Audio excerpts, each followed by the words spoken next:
Animoy nasa racetrack kung magkarerahan ang tinatayang 6 na mga bus ng GV Florida Transport Incorporated base sa video na naka-upload sa social media.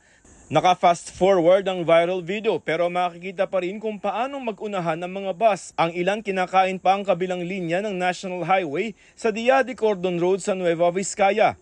Nang overtake pa ng isang pickup at isang kotse sa unahan. Sa investigasyon ng DOTR, LTO at LTFRB, 2 sa 6 na bus ang naplakahan. Biyaheng Sampaloc, Santa Ana, Cagayan ang isa, samantalang Baguio, Apayao naman ang isa pa. Di raw ito mapapalampas ng DOTR lalo't dati pa ito nagbabala sa mga pasaway sa kalye.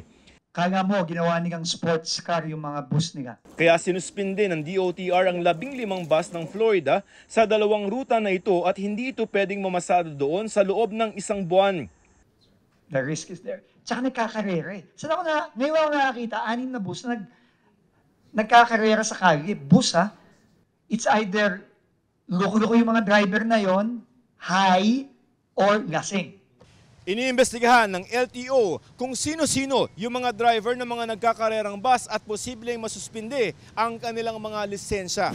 Ipapatawag na ng LTO sa June 13 ng Florida para hingi ng mga pangalan ng mga driver. Pinapadrug test na rin lahat ng mga driver ng kumpanya.